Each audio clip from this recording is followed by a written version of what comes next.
스카이어 스루프 타임즈 2023년 10월 23일자를 진행하도록 하겠습니다.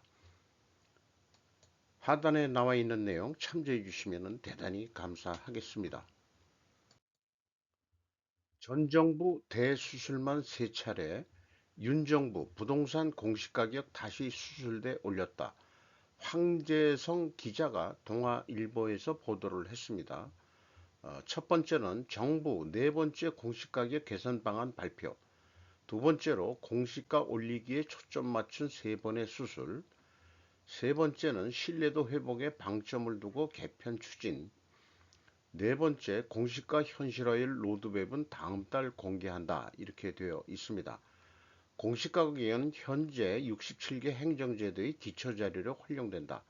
재산세, 종합부동산세, 상속증여세 등 조세에 쓰이고 건강보험료, 각종 부담금에 쓰이고 기초연금, 국가장학금, 근로장려금 등 각종 복지제도에도 쓰이고 보상, 소송, 경매 등 각종 토지보상에도 쓰입니다.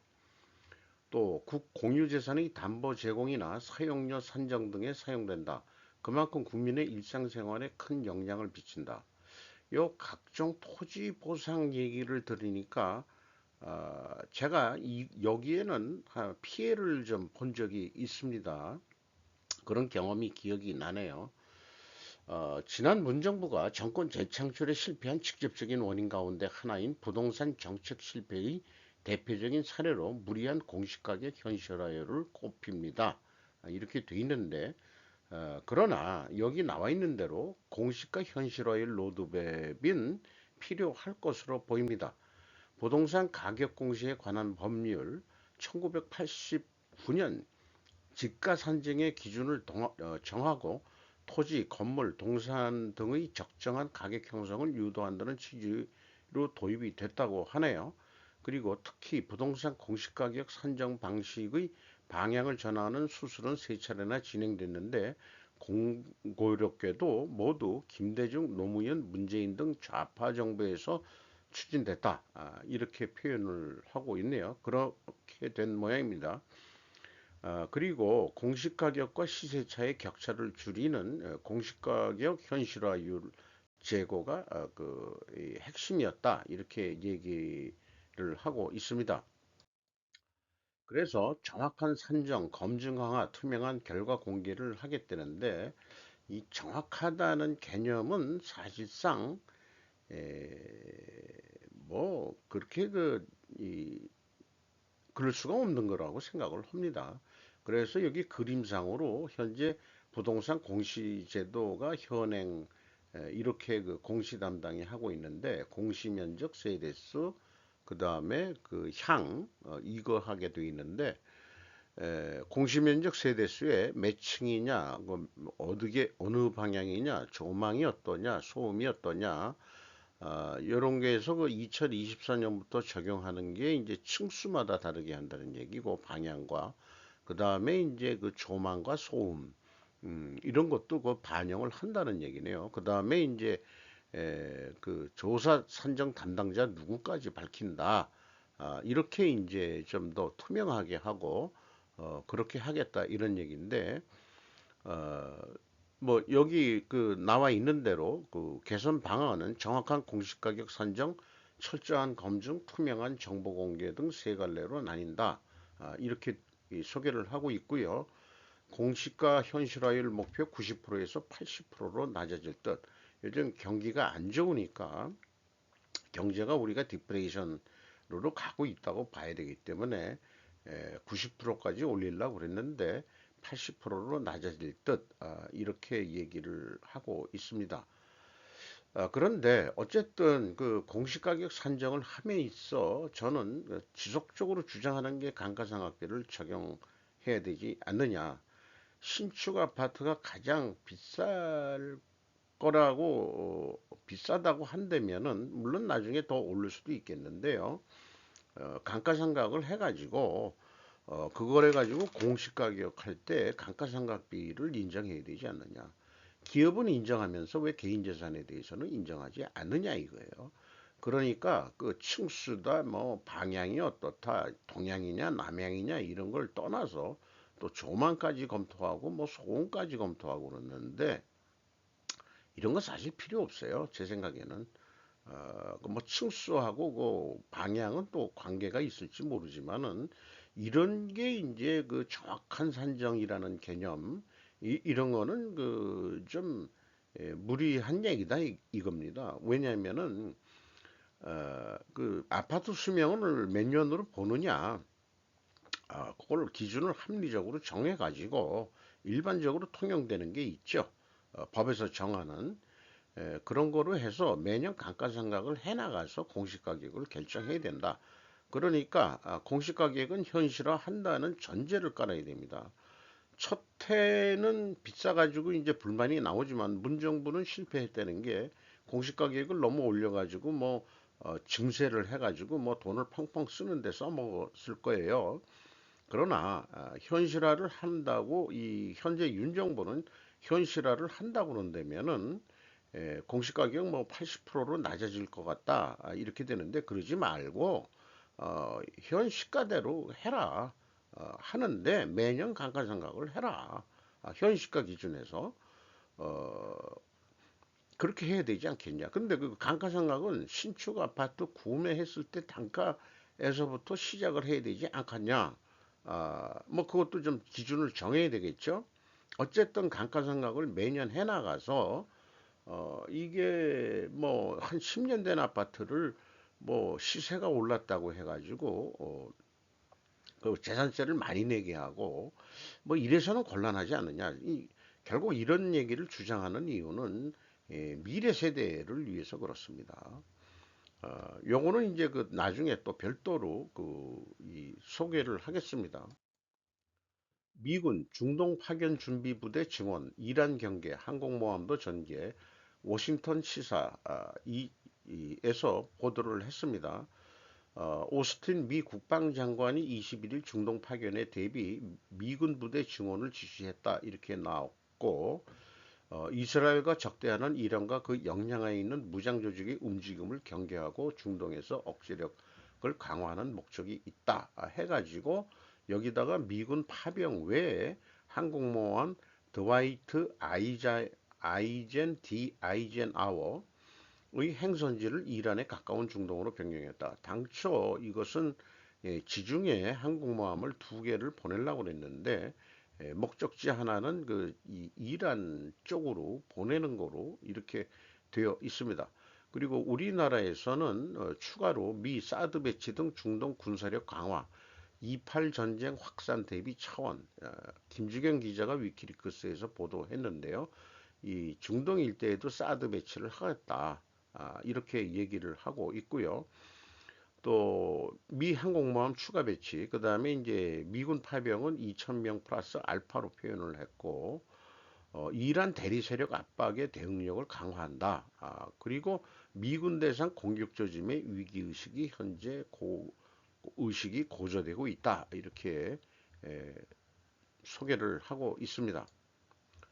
요거는 이제 이 사드 내용이죠. 우리나라 이 사드 요거 때문에 이제 중국하고 불편한 관계가 그때부터 계속됐고 협안도 나오고 그다음에 뭐 어, 김치도 지들 거라 그러고 뭐 그렇게 얘기하죠. 역사 공정까지 하고 이런 중국 애들이니까 중국은 우리의 주적으로 해야 됩니다. 이재용 회장 일 협력사는 천리길 함께 가는 소중한 법 정례 교류의 주제 임지연 기자의 헤럴드 경제입니다. 일본에서 삼성전자는 일본 플러스 대만으로 중국과 경쟁해서 샌드위치 신세 보도가 나온 뉴스로 연결해서 생각해 볼 수 있을 것 같아요. 지금 그 TSMC, 대만 TSMC가 그 일본 구마모토에 공장을 짓고 있고 더 증설할 계획도 나와 있고 그리고 또 일본 자체는 홋카이도에 레피다스라는 또 그 정부가 투자해서 만드는 반도체 공장이 현재 져지고 있고 이렇기 때문에 다시 한번 이제 반도체의 영광을 하겠다 이런 가운데 나온 뉴스예요. 이재용 삼성전자 회장 취임 후 첫 LJF 주재했는데 LJF가 이건희 재팬 프렌즈의 약자인 것 같습니다. 미래 개척 위한 동반자 관계 강화 지속하자. 일본과 한국의 윈윈을 위한 민간 가교 역할 해서 쭉 그 히스토리를 설명해 주고 있습니다. 솔직히 일본의 부품 소재 업계와 업계에서 공급이 제대로 돼야 그 반환 감정의 아베 때 수출 그 통제를 했었죠. 그래가지고 좀 뭐 국산화 한다 했는데 이제 여기 그 빨간 글씨로 표현했던데 비판적으로 한국을 썼던 글 내에서는 한국 기술은 도저히 안 되는 게 현재 현실적으로 있기 때문에 미국한테 미국이 간접적으로 쿠션을 매겨가지고 쓰리 쿠션을 매겨서 어, 좀그 관계를 개선해라라고 미국이 또 압력이 줬다는 얘기도 있습니다. 그리고 또 이 회장 자체는 일본 게이오 지구대 경영대학에서 유학하고 일본 재계와 그 인맥이 좀 괜찮다 이런 얘기들을 하면서 그 국가적으로도 중요한 민간 교류다 이렇게 소개를 하고 있습니다. 그래야 되겠죠. 그 우리가 좀 아쉬운 거는 또 우리가 또 좀 일본한테 다독이면서 거래 관계니까 또 일본 그 부품 소재 업체도 또 돈을 벌 수 있는 거니까 좀 더 잘해 봅시다. 코스피 2400 하향 돌파 흔들리는 주식 요 새우 상징 너무나 유명한 사람이라서 생략하도록 하겠습니다. 5% 넘긴 미국 국채 10년물 금리인데 저도 이미 그 외국 언론 뉴스를 통해서 그 한번 취급을 했고요. 미국 30년 모기지 금리 7.63%, 23년 이래 최고치다. 미국 30년 모기지 고정금리는 현재 8%로 되어 있다. 그리고 이 파웰이죠. 그 FRB는 인플레이션은 여전히 높기 때문에 에, 너무 높다고 생각하지 않는다. 더 올릴 수도 있다. 뭐 이런 거로 계속 얘기가 나와 있어요. 그리고 노동시장의 추가 완화가 필요하다. 이런 그 노동시장의 완화라는 것은 에, 그 인플레나 임금 인상이라든가 뭐 이런 거를 얘기하는 건지 제가 확실히 그 개념이 안 오네요. 오히려 올해 성장은 장기적 추계선을 넘었다. 성장 둔화 정확하게 그것이 우리가 달성하려는 것이다. 미국은 그 이 경제 성장이 활성화되고 그다음에 임금도 오르고 인플레도 되니까 지금 성장 둔화 디인플레이션이라고 얘기돼요. 디인플레이션이 목적이다. 그러니까 금리를 계속 한다. 국채금리 상승은 채권 가격의 하락이라고 스루프 타임즈에서 다루었고 길게 그 아주 그 일반인들이 이해하기 좋도록 저도 배워가면서 같이 며칠 전에 소개를 했었습니다.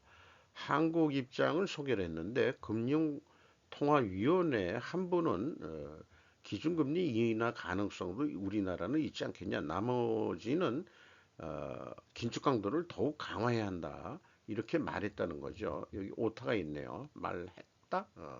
잘못 타이핑했습니다. 이스라엘 전쟁으로 또 불확실성이 커졌다. 그래서 인상과 인하가 동시에 언급되는 이례적인 상황이다. 그래서 그런데 이제 제가 뭐 전문가는 아니지만은 뭐 외국 뉴스나 또 JP 모건의 그 다이먼 회장의 그 말의 무게가 엄청 그 영향력이 세기 때문에 그 사람은 기준금리 7%까지 오른다는 최악을 가정하고 대처할 필요가 있다라고 지금도 얘기를 하고 있죠. 저는 그 이 사람의 얘기에 그 방점을 더 주고 싶어요. 그렇게 되면은 우리나라가 그때 어떻게 될 거냐? 안 올릴 수는 없을 거다 이겁니다. 그렇게 생각합니다. 거기다가 도쿄 집값이 상승하고 있다는 것도 소개를 하고 있습니다. 도쿄 부동산 가격 급등으로 청년들이 어려움을 겪고 있다. 버블 이후 폭망했었고 30년 넘은 하락장이었다.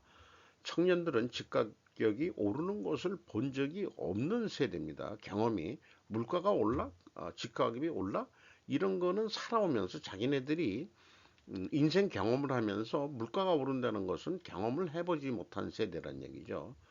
요게 이제 그 버블 때 얘기고 쭉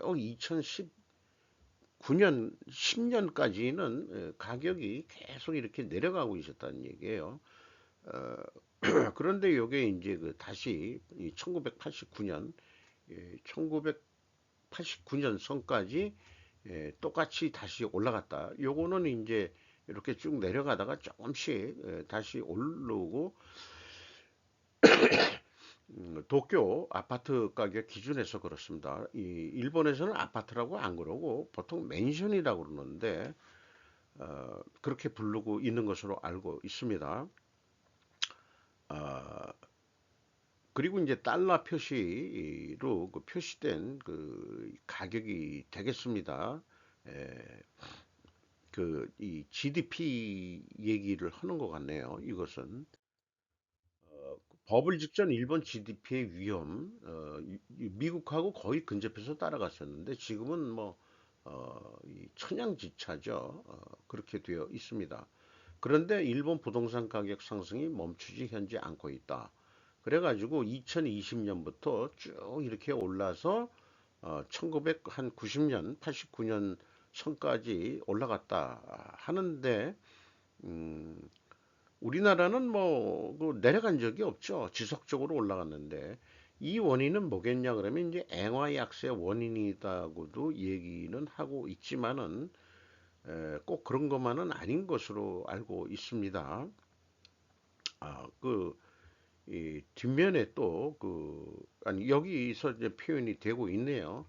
그리고 이런 현재 이렇게 오른 이 도쿄의 집값이나 이런 부동산 가격이 홍콩이나 런던 같은 대도시에 비해서 훨씬 아직도 싸다.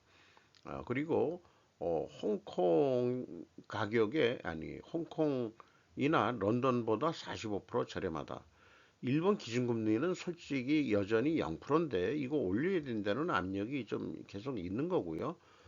주담대 금리도 1% 중반대부터 시작을 한다.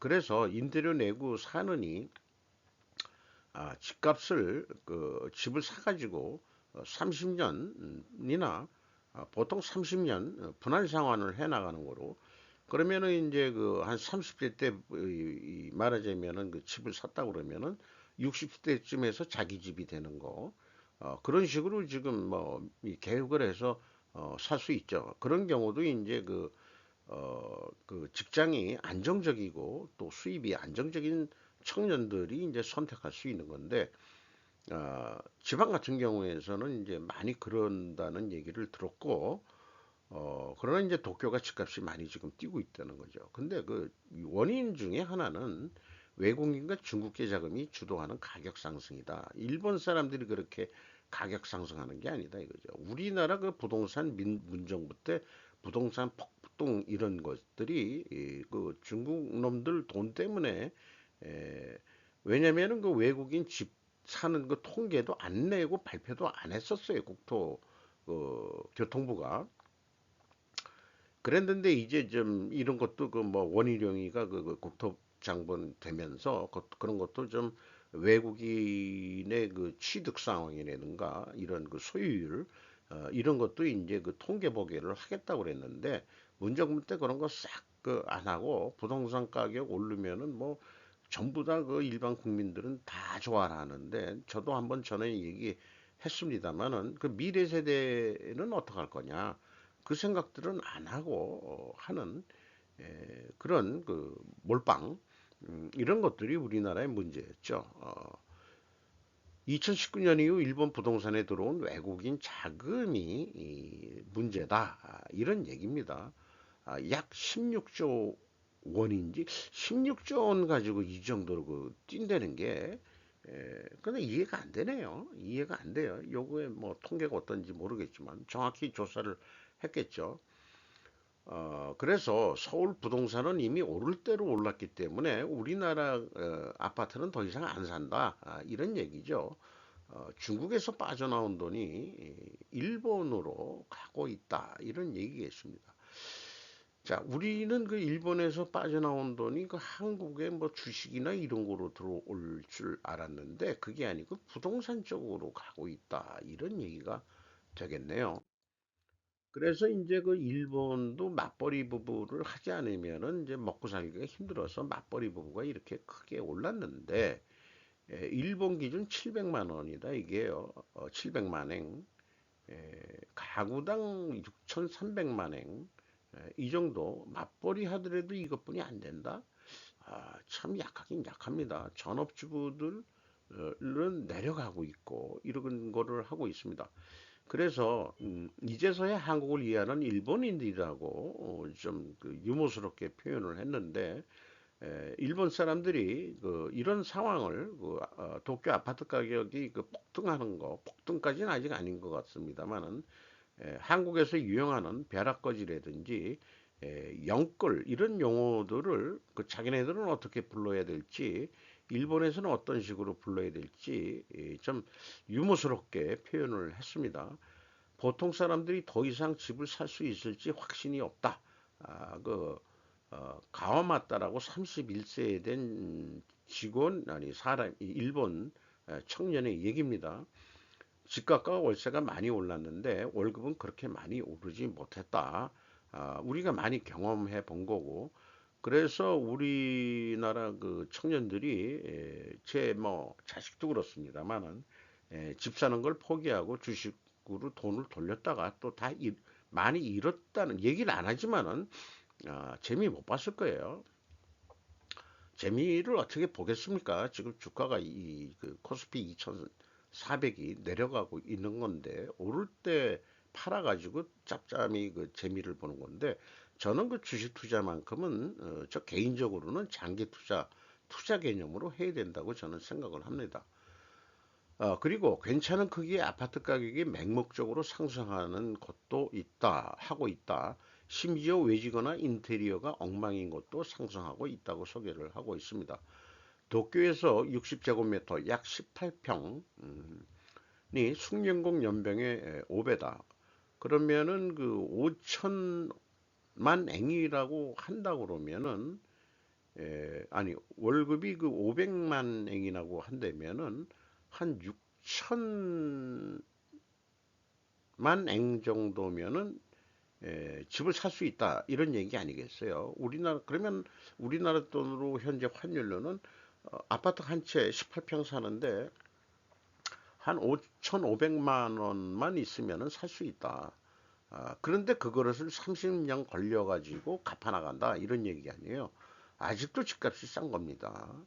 엔화 약세로 인한 전방위적 물가 또 상승이 되고 있다라고 제임스 타임즈에서 보도한 것을 인용해서 얘기하고 있는데 일본 가계가 10월에 예정된 식품 및 서비스 가격 인상으로 더욱 압박받고 있다. 이것도 이제 그 엔화 그 약세로 인해 가지고 이 수입 물가가 높으니까 그래서 그 10월에 4,500개가 넘는 식품 품목의 가격 인상 예정이다. 또 가공육 업체들도 최대 20% 인상을 준비하고 있다고 소개를 하고 있습니다. 생활 물가는 올라가는데 그런데 이제 일본의 산업은 조금씩 이제 그 이 가동이 좀 되고 있는데 에, 중국이 조금 내려가면서 일본은 올라가는데 우리나라는 중국 의존도가 너무 심했었는지 모르지만 생활 물가는 올라가고 이 전반적인 산업 활동의 에, 그 수익이나 뭐그 생산력이나 그런 것들은 디프레이션 되고 있는 그런 일본과는 반대 현상이 일어나고 있죠. 소비자 물가는 오른다고 하는 건 똑같아도 전반적인 경기는 좀 다른 상황으로 나타나고 있는 것 같습니다. 어느 미국인 부부는 9,000달러 지방 사서 정착한 뉴스도 있다. 요게 오른쪽에 또 소개를 했는데 방위비 증액 목적으로 각종 증세 예고를 했었는데 이게 좀 안 좋아져서 일본 국방비 증액 2025년 이후로 연기했다고 그러고요. 이런 것 때문에 이제 기시다 지지율이 많이 떨어졌다는 얘기도 하고, 그러니까 기시다가 뭐 좀 회복을 하려고 소득세 인하 검토 요청을 했다고 그러는데, 또 나오는 뉴스를 보면은 소득세 인하한 효과는 크게 없을 것이다라는 일본 측 뉴스들이 있습니다. 그리고 이 버려진 집들이 많은데 2만 5천 달러, 뭐 그냥 그한 900엔 정도로 봐가지고 우리 원화로 계산하더라도 한 2억이면은 이렇게 사는데, 이런 이 저기 말하자면 그 일반 주택도 그런데 제가 다른 뉴스를 보면은 9천 달러 외지입니다만은 뭐 섬에서 정착을 한 미국인 부부들도 있습니다. 미국이 그만큼 인플레가 많이 되고 힘드니까 우리나라도 다녀갔는데 우리나라 집값이 너무 비싸니까 일본으로 간 모양이에요. 그래서 빈집에서 살면서 생업을 벌꿀 재배로 살려고 한다 하는 미국인 부부도 어, 그 일본 뉴스가 아니고 그 미국 뉴스 쪽으로 나온 것을 한번 소개를 한 적이 있습니다. 한국의 빈집은 2018년 기준 145만 채나 있다. 우리나라도 빈집이 많죠. 쓰러져 가고 있는 그런 것도 있고, 어, 그래서 이런 거를 보면은 향후 미래는 아무래도 그 도시국가화 될 거고, 지방도로 같은 경우에는 이제 이 식물들이 다시 그 점령을 하고 도시와 도시를 잇는 고속도로들로 통해서 물류들이 이동하지만은 옛날 이 잔잔한 국도 이런 거는 사람의 왕래가 없어지고 그러면서 언젠가는 식물들이 자연히 다시 그 땅을 점령할지도 모른다 하는 그런 거가 기억이 납니다. 제철 맞은 꽃게 가격 30% 내려 따뜻해진 바다 덕분이다. 유진우 기자의 조선 비지에서 보도했는데요. 가을 제철에 맞은 꽃게 가격이 예년보다 30% 저렴해졌다. 수온이 따뜻해져 어항력이 늘어난 덕분이다.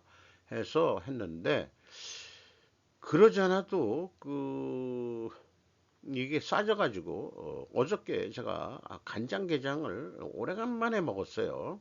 음, 꽃게를 사다가 직접 담가가지고 했는데, 오래간만에 그 살이 꽉꽉 알차가지고 아주 맛있게 먹었습니다.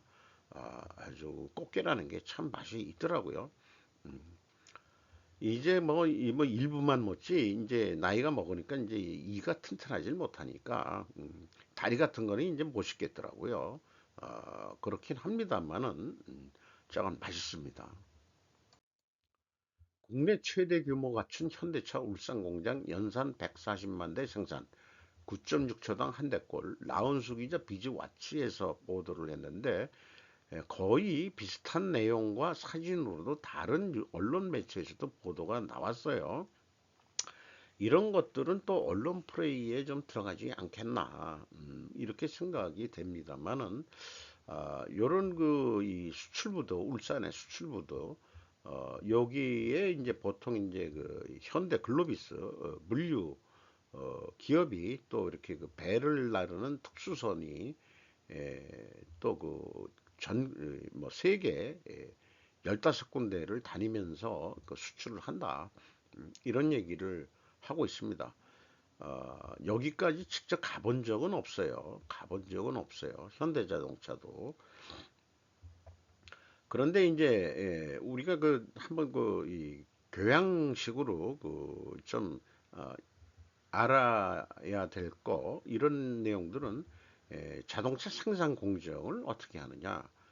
그러면은 프레스, 차체, 그다음에 도장, 그다음에 의장 이렇게 되는데, 현재 그 전문적인 용어를 모르겠습니다만은 그 테슬라에서 이런 데에서도 이제 이렇게 찍어가지고 하체 이 자동차 하체 전기차가 되면서 옛날과 같이 부분 부분 이 프레스도 부분 부분 프레스를 했는데 완전 밑에 그 차체를 그냥 한꺼번에 찍어내는 거. 그러니까 여기 프레스와 차체를 그냥 한꺼번에 찍어내는 그런 공정으로 이것도 뭐 거의 자동화되죠. 그 다음에 이제 페인트 칠하는 거. 그 다음에 이제 의장이라는 게 이제 조립이라고 저는 이해를 하고 싶습니다. 총 4단계로 이루어지는다 이렇게 소개를 하고 있습니다. 그리고 그 각종 그 부품들이 조립되는 곳이다. 이렇게 이제 여기서도 소개하고 의장 작업은 또다시 트림, 와이어 케이블 조립, 샤시, 엔진 변속기 조립, 파이널, 범퍼, 타이어, 유리 장착 테스트 라인으로 나누어진다. 해서 마무리 공정이 상당히 좀 섬세하게 인간의 정성이 들어가야 된다는 거죠. 테슬라는 100% 무인 자동화 생산을 꿈꾸는 사람인데 실패했죠. 그래서 결국은 이 그 조립 작업만큼은 지금 사람이 조립해서 하는 것으로 테슬라가 하고 있는데 이거마저도 이 협업 로봇이라고 해서 하려고 지금 계속 노력을 하고 있는 거예요. 미국 그 자동차 노조가 스트라이크를 일으켰는데 일론 머스크 테슬라에서는 파업 얘기가 안 나오고 있죠. 뭔가 임금도 충분히 주면서 자기는 그거 하면 공장 안 해. 이런 만큼 뭐 한 사람이니까 영어 관련 사진들이 있고요. 그리고 이 의장 조립이라고 저 그냥 이해를 합시다. 가장 인력이 많이 투입되는 곳이다. 그러니까 제가 그런 얘기도 했죠. 이 파업을 할 때 그 정성들이 좀 떨어지기 때문에 파업 기간에 나온 자동차들은 사지 말라. 불량품이 많이 있을 수 있다. 이런 고정관념이 생겼어요. 그리고 의장 공정은 현재 90%가 수작업으로 진행된다. 여기에서 이제 이게 사람들이 뭐 2만 몇천 명 뭐 이런 식으로 있는 거죠. 현대 울산 공장이. 엔진을 장착하고 전선을 연결해주는 차량의 생명을 불어넣는 일에는 정교한 작업 능력을 요구하고 때문이다 라고 하면서 인력의 중요성을 여기서는 소개를 하고 있습니다. 한미일 북한 위협에 맞서 사상 첫 3국 공준훈련 실시했다. 김영진 기자가 AP에서 보도를 했습니다. 한국, 미국, 일본군이 일요일 진화하는 북한 핵 위협에 대응하여 사상 처음으로 삼국간 공중훈련을 실시했다고 한국 공군이 밝혔다. 해서 쫙 설명을 했습니다. 이번에 한국에 처음 착륙한 B-52 폭격기 여기에 수많은 폭탄을 해가지고 북한에 가서 떨어뜨리면은 평양이 작살이 나겠죠. 그런 연습을 했다 이 말이에요. 그러니까 김정은은 자기네들은 핵을 도발한다는 헌법까지 바뀌면서 선제적 공격을 할 수 있다는 북한 헌법을 바꾸면서까지 대응을 하고 있죠. 그리고 어, 거꾸로 이게 그 전도했다고 그러나요? 이 순서가 바뀐 얘기지만은 한국, 일본 지도자들이 한반도에서 핵전쟁 도발을 모의하고 있다라고 비난하면서 캠프 데이비드 합의를 맹비난했었죠. 그리고 김정은은 한미일 이 수장들을 조폭 두목으로 걔네들은 조폭 두목이다. 너는 뭔데 그러면은 너도 그 북한의 그 조폭 두목 아니냐. 더 권력이 센 그 밑에 그 공산당이라는 충성하는 부하들을 데리고 있는 뭐 얘가 뭐 좀 조폭이란 얘기는 어디서 들어본 모양이에요. 그죠? 미쓰비시 자동차 중국 시장 철수로 세계 2위 경제대국의 이제 경제 보류로는 통용되지 않을까. 여기에 보류론이라는 개념이 인식이 팍 오진 않네요. 일본계 메이커의 고전, 이게 이 머크몰이라고 그런 매체인데 처음 들어봅니다. 대기업 자동차 메이커인 미쓰비시 자동차가 세계 최대 자동차 시장인 중국에서 철수할 방침인 것으로 밝혀졌다. 이렇게 얘기하는데 미쓰비시 자동차가 전기차 중심이 아니고 이제 엔진 중심이다 보니까 중국이 EV 차로 가다 보니까 자기네들 이제 그 메리트가 없어졌다 해서 철수할 계획인 모양이에요.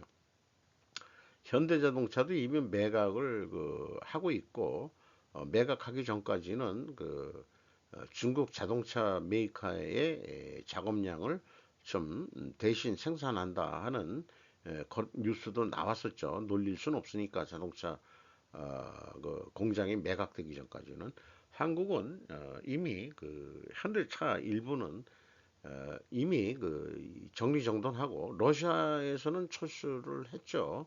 음, 민간 부분들이 발빠르게 움직이고 있습니다. 미중 전쟁에서 디커플링 하고 있는 거죠.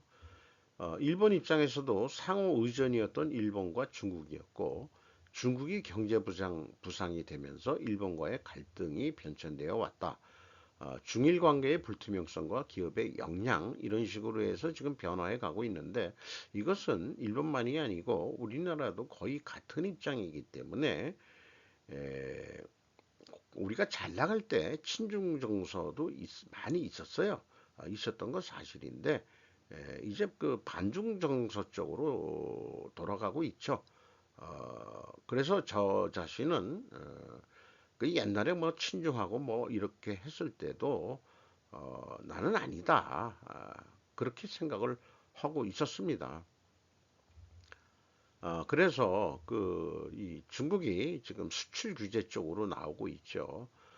금속, 갈륨, 게르마늄의 수출 규제를 강화했다 그러는데 2차 전기차 쪽에서는 이제 양극재는 우리나라도 많이 개발을 했지만 음극재는 흑연이 들어가는데 흑연 자체를 이제 수출 통제하겠다 이렇게 나오기 때문에 지금 이것을 어떻게 해결할 거냐?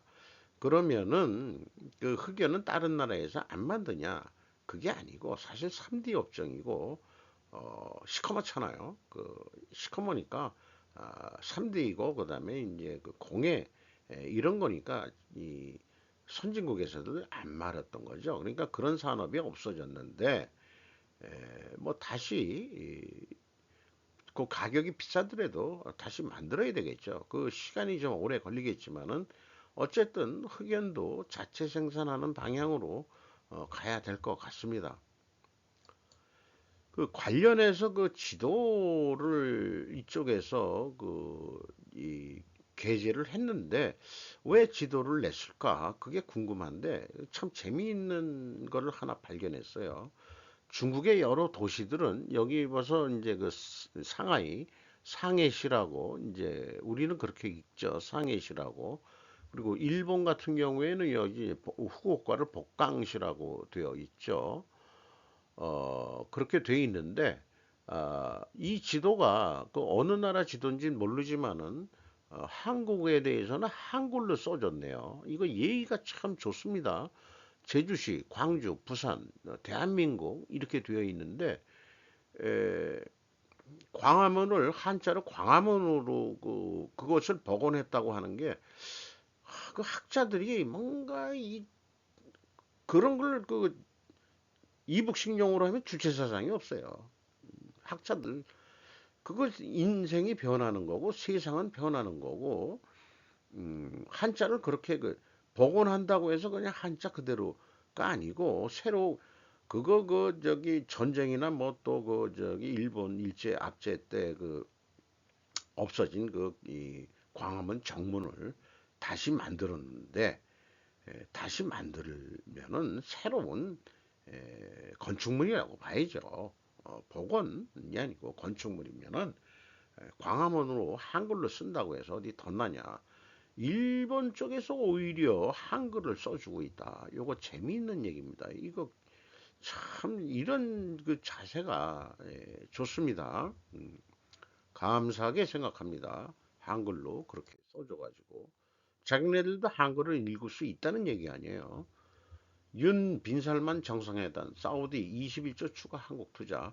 어쨌든 양국 기업 첨단 산업 MOU 계약을 했고 51건 체결했다 해서 쭉그 좋은 얘기들을 하고 있습니다.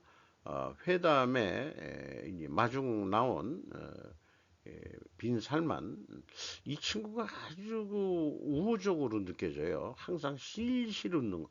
크게 파한데서도 안 하고 실실 웃는 스타일로 하고 있는데 아버지가 또 국왕이 돌아가시면은 진짜 이제 국왕이 될 텐데 그때 가서 사우디가 어떤 나라로 할 거냐.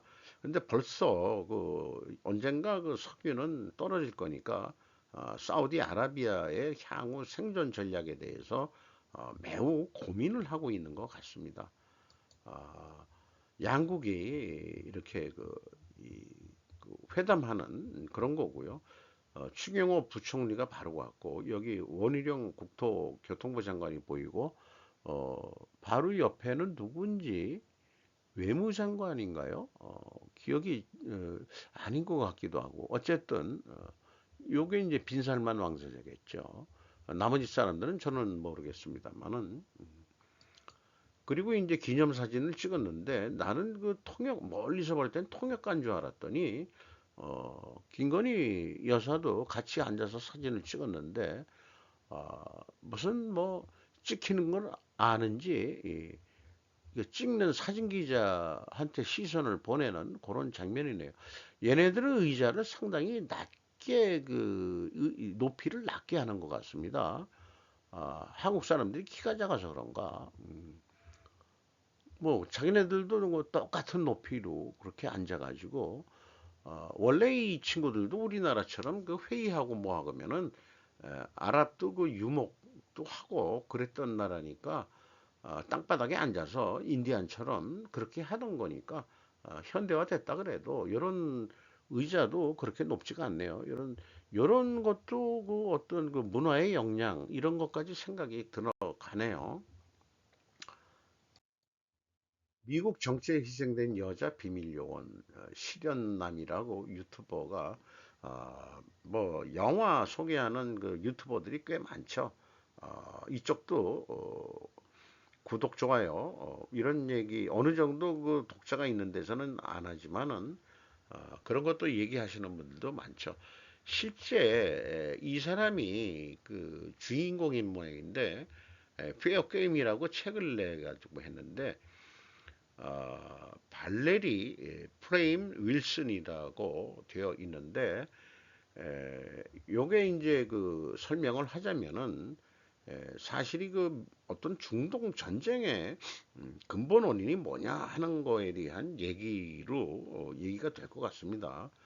이라크가 대량 살상 무기를 보유하고 있다는 이유로 전 이라크 대사이자 아프리카 정보통신 조셉 윌슨에게 니제르에서 우리는 나이제리아라고 얘기하나요? 니제르에서 우라늄을 팔았다는 증거를 찾아오라고 파견이 된다. CIA에서 그런 요구를 했는데 그런데 조셉 윌슨은 아무런 증거를 찾지 못했다고 보고서를 썼습니다. 니제르에는 두 개의 우라늄 광산이 사하라 사막에 있다. 500톤 정도의 옐로우 케이크면 올려 옐로우 케이크라고 그러네요.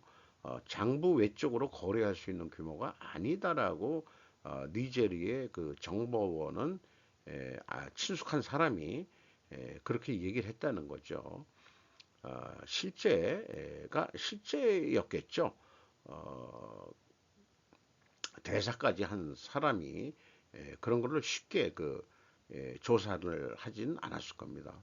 2001년 여름 이라크는 중국에서 제조된 6만 7075T6 초합금 이라크 유입 정보가 또 있었고 어쨌든 그렇지만은 조셉 윌슨은 아무 증거 없이 전쟁을 하고 있다고 비난하는 것을 뉴욕 타임즈에 투고했다. 이런 거죠. 이라크 전쟁이 일어나면서 이라크 침공을 하면서 그런데 이 부부가 이 아내가 사실은 CIA 요원이었다 이게요.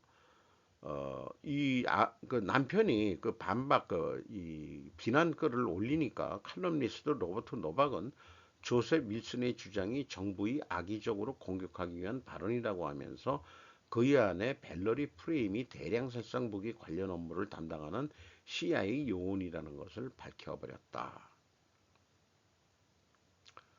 그래가지고 그 여자가 결국 CIA에서 나오게 됩니다. 스토리 전개 과정을 보면은 어, 이라크 대량 살상 무기 그 담당을 하기 전에는 반핵 확산 이런 업무를 했는데 테러 지원국이나 비국가 단체가 핵무기나 대량 살상 무기를 획득하는 것을 방해하고 추적하는 업무를 하는데 그런 거래가 포착이 되면 그대로 살려둬야 한다. 왜냐하면은 마지막 사용까지 추적해야 되기 때문이다.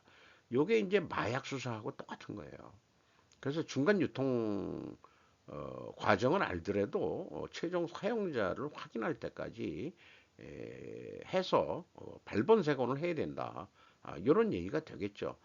그런데 임무가 갑자기 이라크 델랭설상 산당으로 바뀌는데 어떻게 그 부부가 그걸 알기 때문에 CIA에서 그랬는지 모르지만은 대량 저기 우라늄 그 밀수 이란에 이라크가 그거 조사 담당을 맡기고 마누라는 그 여자 주인공한테는 대량 살상 무기 담당으로 또 보직을 바꾸고 그런데 딕체니 부통령 사무실 사람들이 왜 여기로 오죠 하는 대화 내용이 있고 그리고 그 담당을 하면서 이라크의 핵 과학자의 그 여동생이 미국에 살고 있는데 접촉을 해가지고 우린 전쟁을 할 것이고 당신 오빠는 그 항목판에 있게 될 겁니다. 그러니까 그래서 이라크 핵과학자 여동생을 회유하는데 정확한 정보를 얻으려고 그래서 여동생이 이라크로 갑니다.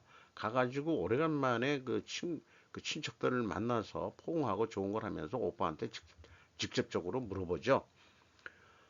그런데 오빠의 대답은 그 계획이 없었던 건 아니다. 90년대 완전히 박살났다. 그 박살난 것도 사실은 미국 애들이 박살낸 거 아니냐, 그때. 그때 이후로 안 했다. 난 비료를 개발하는 회사에서 일해서 먹고 살아야 돼. 그리고 그들도 그걸 알고 있어. 이렇게 답변했다는 거예요. 그래서 이라크가 그 핵무기, 대량 살상 무기 뭐 이런 거를 지금 안 한다라고 그렇게 이제 보도를 하고 아니 그 인식을 하고 있는 중이었는데 그래서 30명의 이라크에 있는 그 핵과학자를 이라크인들을 통해서 신문했다고 표현하는데 어떻게 조사를 해보니까 모두 같은 말을 한다 이런 얘기예요. 안 한다. 근데 부시 대통령은 이라크 전쟁을 일으키면서 영국 정부 지들이 아니고 최근 사담 후세인이 아프리카로부터 상당량의 우라늄을 구하고 있는 것을 알아냈습니다라고 언론 매체를 통해서 연설하는 장면이 나옵니다. 그리고 그 다른 영화를 보면은 미국의 이라크 침공은 딕 체니와 군산 복합체의 작품이라는 것이 정설일 것 같습니다. 그동안에 그 큰 잦은 약간의 분쟁은 있었지만은 미국의 무기가 첨단화돼 가고 신식 무기들이 나오는데 이게 써먹을 데가 없다 이거예요. 그러면 뭐죠 무기 산업 방산업체라고 보통 그러죠. 우리는 방산 그러니까 무기 업체들이 뭔가 로비를 하지 않았겠느냐. 저는 이제 그렇게 생각하는 거죠. 그래서 전쟁이 나야 이제 미국은 돈을 버는 건데 2차 대전 이후로 1차 대전 때부터 참전하면서부터 원래 참전 안 하려고 그랬죠. 미국은 2차 대전도 참전을 안 하려고 그랬는데 어차피 참전하게 되면은 미국 산업을 방위 산업, 군수 산업 쪽으로 그 체제가 바뀌지 않으면 안 되는 거니까 니들이 그렇게 만들어 놓고 우리 지금 죽으라는 얘기냐? 그러면은 정치하는 입장에서도 뭔가 이게 꾸며야 됐을 거 아닌가? 그러니까 명분을 만들어서 그렇게 했을 것 같아요. 사담 후세인 사망 후 이라크에 친미 정권이 생기고 IS도 동시에 발생합니다. IS가 유전지대를 점령해서 헐값에 석유를 유럽으로 비공개적으로 팔아 세계 유가가 요동치게 된다고 설명도 되었었습니다. 손해보는 것은 다른 산유국가 러시아였을 것이다. 오펙이 이제 그 이 생산량을 그 전체 나라가 통제를 하는 거죠. 그 유가를 올리려고. 그러니까 아마 이라크 이 침공은 그 오펙의 그 권한을 약화시키려는 미국의 의도였을 거라고 생각을 합니다. 그때는 미국 세일 혁명 가스가 안 나왔을 때란 말이죠. 미국도 그 중동에서 석유를 가져와야 되니까 그러니까 결국은 미국 국익을 위해서 했다. 이렇게 이제 인정은 되긴 돼요. 그리고 이 여자 주인공은 저기 남편이 그렇게 공격을 당하고 언론에 보도가 되자 CIA 그 높은 사람이 바로 지금부터 당신은 더 이상 자산이나 현장 요원들과의 접촉이 허용되지 않습니다. 한마디로 너는 해고야 그런 얘기를 걔네들은 그렇게 돌려서 얘기하죠. 결국 보직 해임이 되면 뭐 일이 없으면 어떻게 나와야죠. 너를 자른다 민간기업처럼 그런 식으로는 얘기 안 하는 모양이에요. 공무원이니까. 그러니까 이제 이 여자가 나와가지고 책을 쓰기 시작한 모양입니다. 조셉 윌슨 남편은 법무부는 진실을 밝힌 저를 벌하기 위해서 정부 고위층에서 공무원의 경력을 파괴했는지를 확고히 해야 할 필요가 있다. 이것도 미국식으로 좀 돌려서 얘기하는 거죠. 그런데 이제 그 아내는 남편한테 당신 정말 백악관과 싸워서 이길 수 있으리라고 생각해요? 백악관한테 해들어봐야 당신만 죽는다. 나도 죽음 잘렸는데 이런 식으로 이제 부부관계가 험악해지니까 결국은 별거 한다는 내용으로 나옵니다. 그러니까 이 부부의 도 인생이 망쳐버렸어요. 이렇게 됐습니다.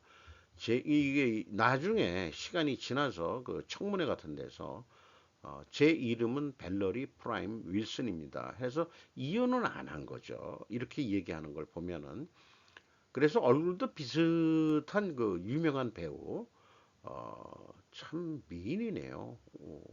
보더라도 미인은 미인이네요. 아까 그 저기 책 저자도 미인이죠.